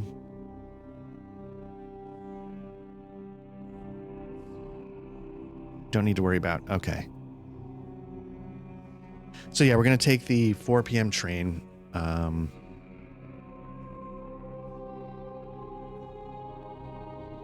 Okay, so it's now 10 a.m. So we're going to get to New York and it's going to be 10 p.m. There we go. Okay, we've made it now to the Big Apple. And let's see what is going on there. Let's see. Go to 146 upon arrival to New York City.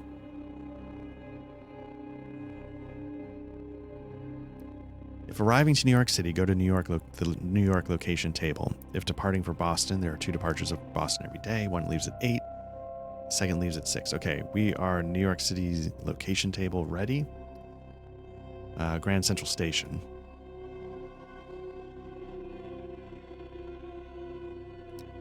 All right. We get in. It is 10 p.m. Let's grab some food. If arriving in New York City, go to New York location table of department. No. There's a telephone here. Is there anybody I'd want to call?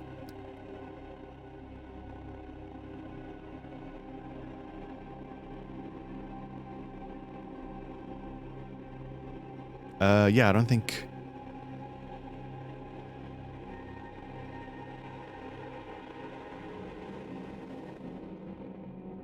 I don't think I'm going to have... I should have came a day earlier. Because I'm not going to get to go to the light. What time does the... What time does the train leave? I think I wrote it down. It just says a liner to Athens departs. So I imagine it's going to be Pier 56. Let's see if it says. The representatives inform me that a liner departs each Saturday at noon. Okay. So what I'm going to do is I'm going to make that I stop by there to figure out my ticket. And then I'm going to crash.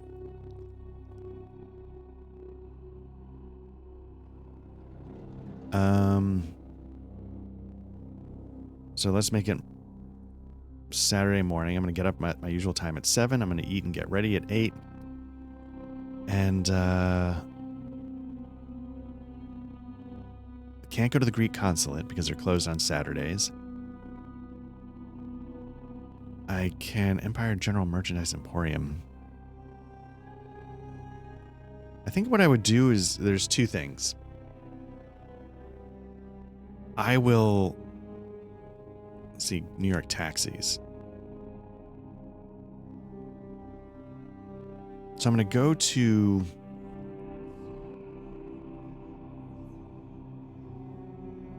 the public library.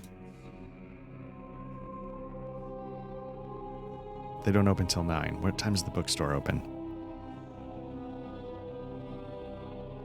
The bookstore is open 10 a.m. to 6. So, yeah, let's say I go over to the public library. It's 9 a.m. when it opens. While not allowing browsers, the helpful librarians provide a selection of books on a topic. They are busy and understaffed, so only 2 topics may be researched per visit. You may go to another location. Yeah, sorry, what time was the... Was it at noon? So I could look at archaeology, Egyptology for Greece, the occult for others. I'm going to do Greece. I think that'd be... the democratic nation of freedom-loving peoples has a complex and lengthy history. If they are... Oh, you know what? It takes 2 hours to study each topic. You know what? I'm going to skip all this. What I'm going to say is, while I'm here in New York, I'm about to go to Greece. I want to pick up a book for the trip. So let's just say I go there instead.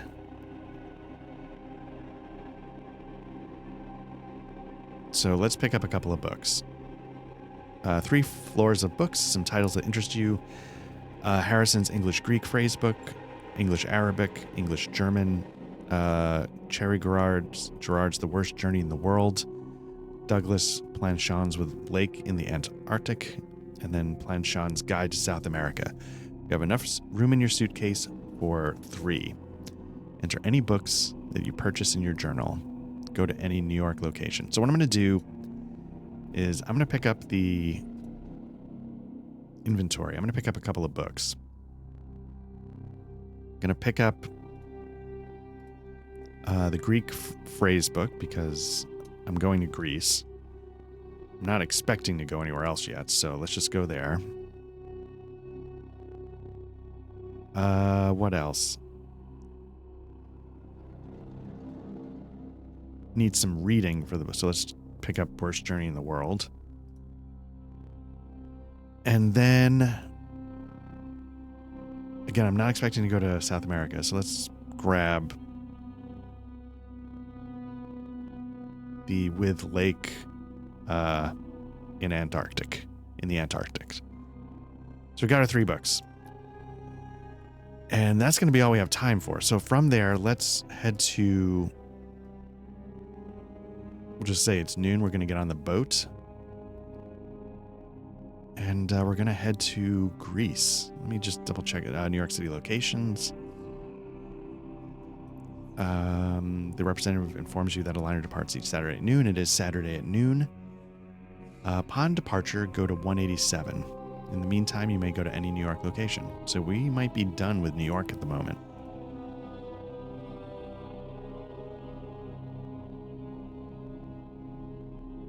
And I shouldn't have closed that. Let's see, story. Where's story? Why am I not finding it? Chases, encounters, world, locations? No. So there was an update, and I'm trying to figure out if something changed. Because I thought there used to be something here. Encounters, parcels, tables, vehicles.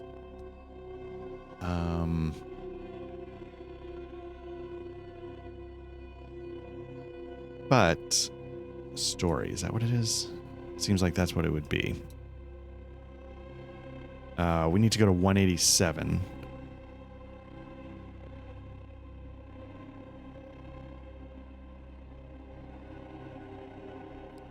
Let's see, 187, 1 of 13. Here we go.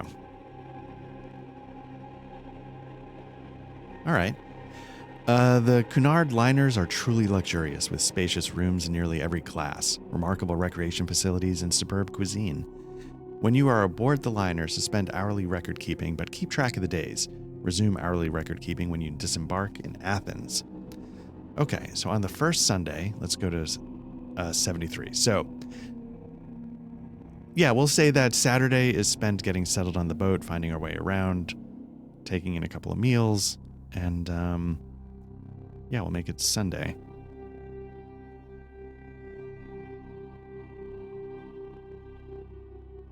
Again, we have our wake-up time. We're a creature of habit, if nothing else, even though we're sort of an unkempt mess, you know, half the time. So, what do we got? Sunday, entry 73. If you have scheduled room AM, room PM, or room night, then go to 167. If you scheduled ship's tours, make a successful spot hidden. For any other result, return to the ship activity table. Okay.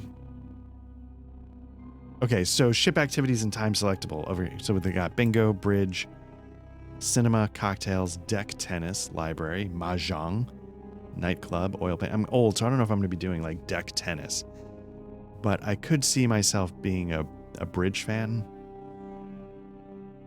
So let's see.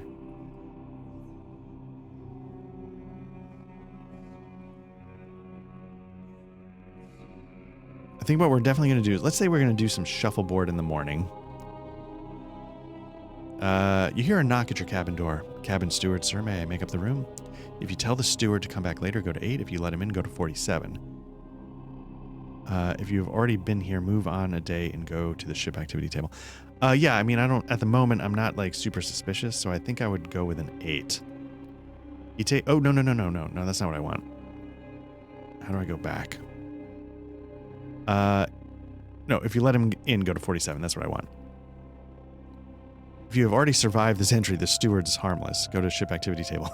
If not, read on. A new steward enters, carrying fresh towels for your stateroom. He looks Egyptian. Choose one of the following. If you make a successful roll, then go to that entry. Let's see. For a successful spot hidden roll, anthropology, luck. Huh. I think spot hidden and luck are going to be about the same. Yeah, I'm going to go with spot hidden. Because then at least if I need to, I can spend luck. But I don't need to because I got a 12, an extreme success. This might be bad. Entry 91. Something glistens beneath his open jacket, troubling you. With a successful dodge roll, you can push past him and escape. He will not follow. Move on a day and go to the ship activity table. I don't think my dodge is anything to write home about. Or did I put some points into it? I might have, but again, it's not amazing. But I get it with a 17. There we go. Whew. All right.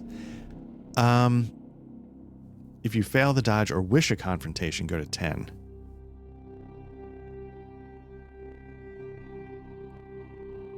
Yeah, I'm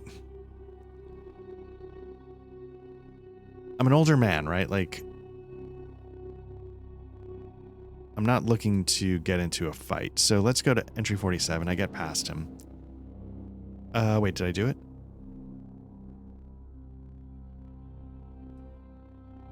did the... Okay, so I did the 91. Nope. I did... Oh, yeah. So I guess I get out of the room and I just go on to what I do. So I'm going to go do some shuffleboard, I guess. But now I think... Obviously, I was troubled. So I think now I'm starting to get a little bit more on edge. So from now on, I am starting to like dial it up a little. Before I was like, yeah, why would I assume I need to go buy handguns? But now I'm starting to sense that there's a little bit of danger going on here. And so I'm going to up my paranoia just a little bit. Okay. So we did that. So I go play shuffleboard after being concerned that something was up with my steward. In the PM, I will do the ship's tour.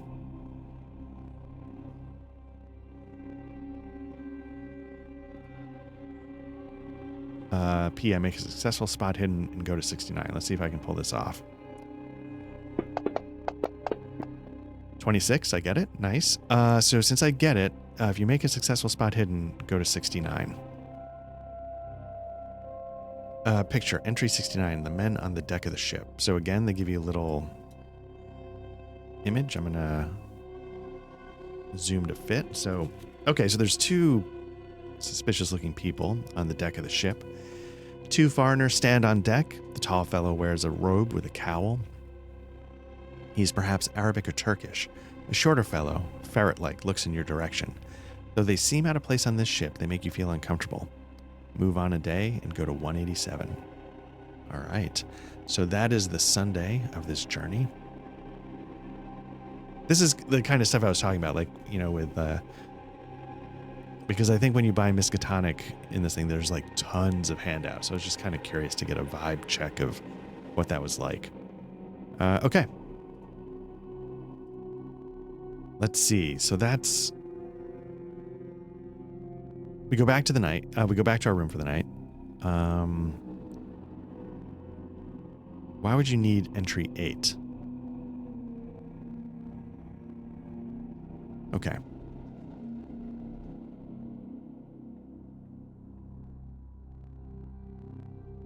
Now, I wonder why you need entries 73, 84. I wonder if there's just different ways that you got here. Maybe that's why. Okay, so that is the Sunday on this trip. How do we do, let's see, bingo.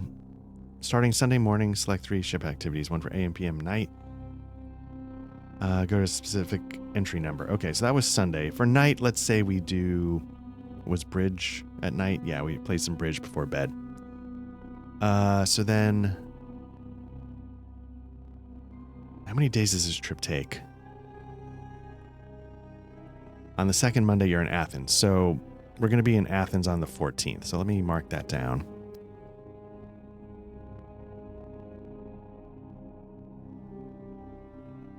Just so I know, because I'll forget.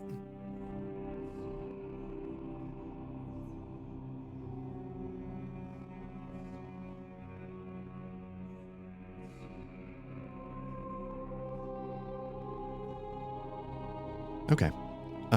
Okay, so now we're on to the first Monday. It's now the 7th. There we go. So what's going on the first Monday?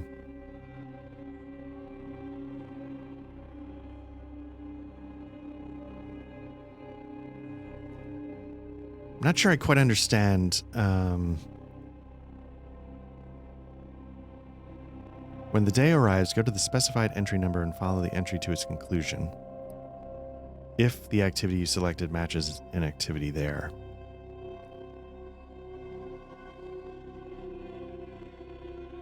So we got 69, 83.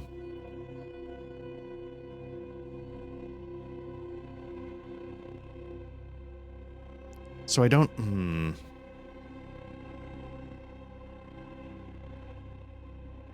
Okay.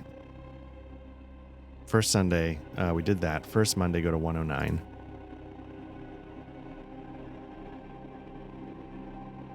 If you choose to stroll the decks, rest on the decks, or go to the cocktail party, go to 83. Otherwise, go to the next day on the ship's activity table. So basically we can...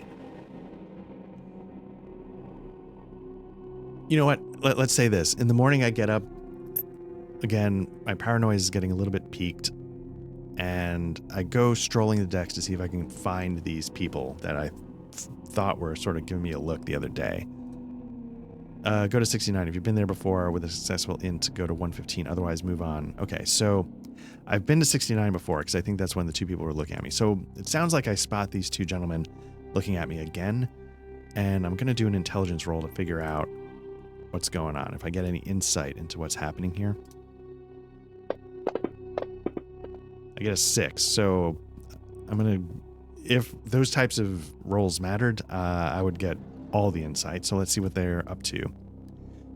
You ask the purser about the foreign pair seen on the deck. Egyptian, I believe. Rather a strange lot, I'd say. Haven't been giving you any trouble, have they? You thank him and leave, move on a day, and go to the ship activity table.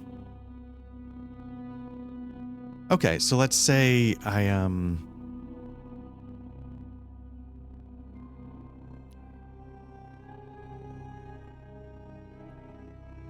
thought I could go to a cocktail party in the evening.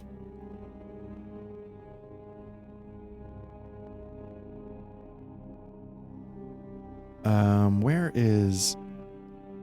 Or go to the cocktail party at night. So it sounds like at some point during this day, I was going to see these folks again. So let's go to the next day. It's going to be the 8th, the Tuesday.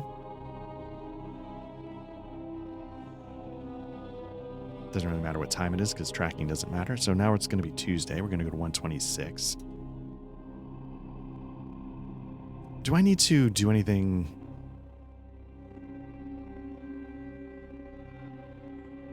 Do I need to do anything for... I survived the murder steward.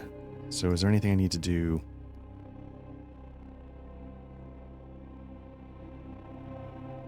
Yeah, if you've already been here, move on a day and go, okay. So I don't need to worry about that again. Got it. Okay. So here we are. It is now, what is it, Tuesday? September 8th. We're going to go to 126. If you choose cinema, go to 111. If you choose shopping, go to 133. If you choose library, go to 155. If you've completed all of those or on doing different activities this day, then move on a day. So this is kind of an interesting question. Like, why wouldn't you just do the ones? Let me see if the entry 126. I'm just going to check to see if the book is literally... Yeah, it's word for word. So I don't know why you wouldn't just choose to do them. So, because they're giving you one that'll fit all the blocks, AM, PM, library. So let's just do those. The film today is Alfred Hitchcock's Murder. You look forward to seeing the film and feeling that young Hitchcock is a promising director. Make a listen roll, record the result, then go to 137. Hitchcock, brilliant filmmaker, kind of an asshole. Did things that he probably shouldn't have been able to do, but that's Hollywood. All right. Let's make a listen roll. I don't know if I'm actually any good at that, given my advancing age. I could see that not being... Oh, no, maybe I put some points into that. Get a hell of a roll with a 3. And I need to note that. So what I'm going to do, is there anywhere I can put like some general notes?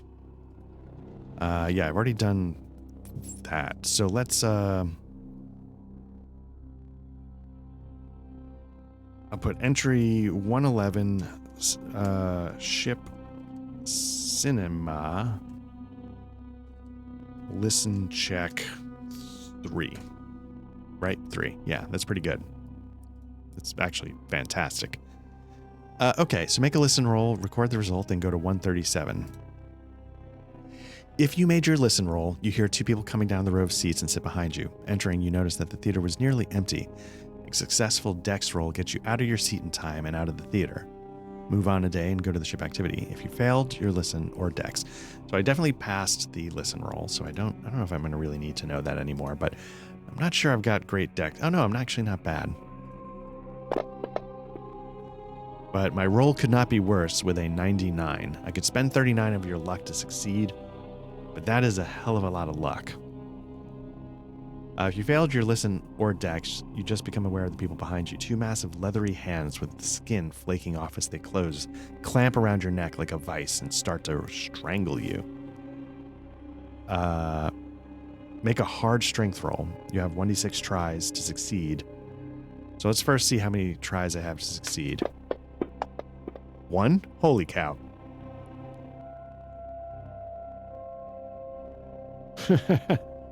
In breaking free before you black out, you have been murdered.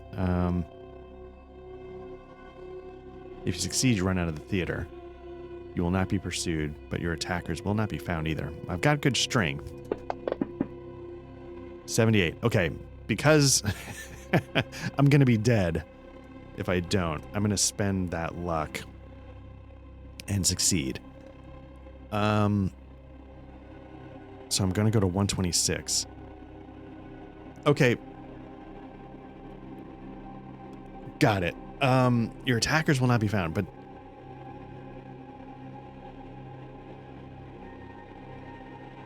oh man. So the tension now, so I've just been like attempted murder. So in real life, I'd be going straight to the fucking captain and shit would be getting real. So I'm clearly not going to go shopping in the afternoon.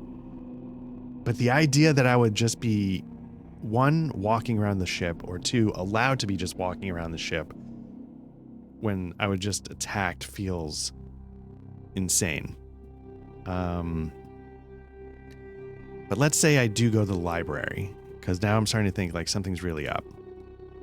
The library's deserted. Well, peace and quiet is just what you crave.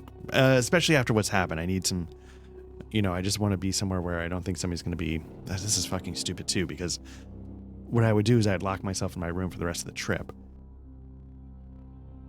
But I didn't grab a weapon. Okay, so now there's a short man that's going to attack me and pulls out a gleaming dagger. I don't have a weapon.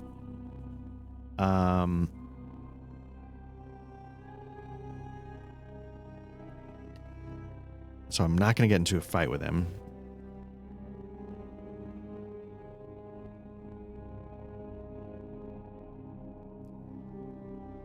Okay.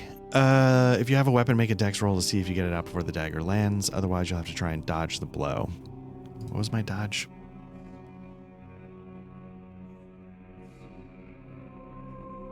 $30.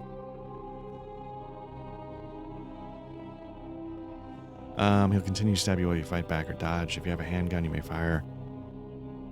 If on your turn you succeed with a dodge roll, you evade him and try to make a run for it.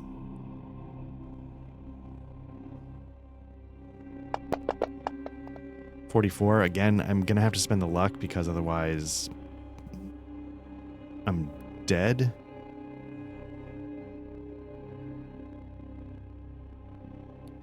What's my dodge? Was it a 30? So I have to spend 14 luck, which, whatever, that's fine. So I'm down to 28. So let's say I escape.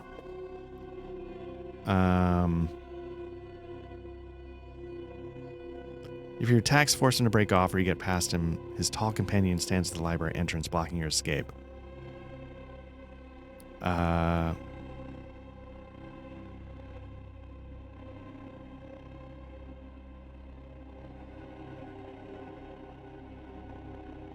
Okay, so let's say I get away from him. If your attacks force him to break off, which we'll say I escaped, or if you get past him, which is what I think in this case, his tall companion stands at the library entrance blocking your escape. You can shoot or try to hit the tall hooded figure. As you launch a desperate series of attacks to make your escape, you see your blows go through him into the bulkheads as if he were a ghost. His inhuman glowing eyes are now visible within the gloom of the cowl, and you feel a deathly chill in the air. Make a sanity roll. So yeah, what's my sanity? Like, sanity's pretty high. Its current is 55, so it's not that high. But I succeed, so I'm not going to lose any sanity. Sanity points are lost for seeing this horror. Now the thing's hands reach out, and he comes for you. Only a successful luck roll can save you now. If you succeed, go to 139. If you fail, you're dead. My luck's at 28. I got it. 18. I'll say this. I think I might have been a little pissed if it just came down to that.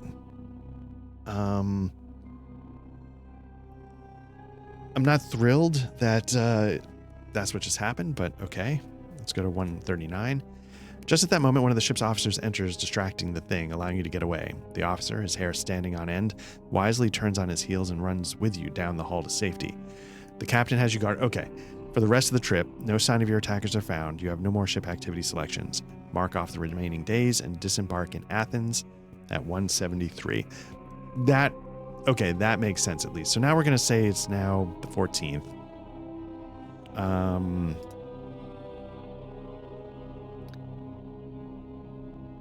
don't know if I can I want to get to the 14th, but I don't know if I can.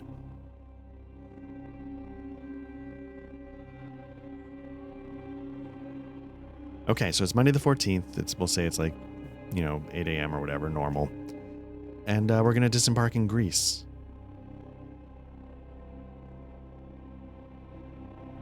Huh. All right, so we're going to pause this first session here. We've learned that our friend has been jailed in Greece. We got on a train from Miskatonic, whatever, Arkham, to Boston, then to New York. We got on a boat. On the boat, our steward seemed a little suspicious. There were two men on the decks that seemed to be eyeing me, and then finally they revealed themselves and attacked, and I managed to narrowly escape. The narrative of that is pretty good. I don't know. Man, I just don't know. It would have been very unsatisfying but that's the nature of this kind of adventure, right? Like, if you were GMing it, you wouldn't necessarily have to just be like, oh, well, your GM would probably work with you. But maybe, yeah, I assume that because, no player is looking to just get iced, 10% into the mission. But this, of course, is a different kind of adventure where you're meant to cycle through investigators and see how it goes. But here we are. We've made it to Greece. We made it to our first international location. And this is where we'll pick it up next time when the opportunity presents itself. I think, I did some Bookhouse Boys. I think when I'm sort of covering things, my solo gameplay, I'm going to do this for a little while until either I finish it or I'm like, I don't know if this is for me. So I don't 100% promise a full playthrough, but I will say so far I've been enjoying it. I like this kind of style, this choose your own adventure style of adventuring. I don't know if it were up to me. I don't know. Well, again, no, because the success is how many investigators you go through. So there's no real problem with Louis Grunwald getting killed this early. But I wonder if there are people who have turned this into like an actual non-solo adventure and how they approach things. Because I could see that being kind of fun, The whole thing is kind of... Well, no. I was going to say the whole thing's kind of laid out for you, but players have a way of just taking a dump on your plans. So I could see that being kind of funny. But anyway, thanks for checking this out with me. I'm enjoying it. It's fun to get back into Fantasy Grounds a little bit and wrap my head around how it works. I had a good time, and I'm looking forward to see what happens in Greece. Now I know, though, well... I was going to say going into it, now I know you got to load up like Indiana Jones, just like, I'm just going to bring a revolver on the boat or the plane. But now Grunwald is, his paranoia is dialed up to 11 and is going to be taking care of some business as soon as he can in Greece. Picking up a handgun absolutely is going to be on the agenda. Although my diminishing luck, I feel like, is going to be eventually what gets me killed. But that's how it works, right? Eventually your luck runs out. So, again, this has been Black Lodge Trivia Night. I'm Art. This has been Call of Cthulhu's Alone Against the Dark, Defying the Triumph of the Ice, the solo campaign for Call of Cthulhu 7th Edition. If you're watching this, you've already found our YouTube channel. Like and subscribe if you want. If you like audio versions of this kind of stuff, search for Black Lodge Trivia Night wherever you get your podcasts, and we should show up there. If you want, like, review, whatever, do that if you like. If you want to jump into our Discord, the link should be in the notes below. And yeah, we talk about RPGs. We recently got a Dragonbane game going. I'm hoping more stuff like that happens in the future. Coming up soon, when this goes up, we would have just finished Liminal Horror. The rotation got dumped on its ass, so we're going to keep going with the Cold War spy game, and then we'll see what's going on with Matt and Patrick. I think Patrick will yield his remaining time to the gentleman from Kansas or Missouri, I don't know where, from Kansas City, and Matt might be taking over with some stuff. So anyway, thanks again for checking us out, and we'll talk to you soon. Take care.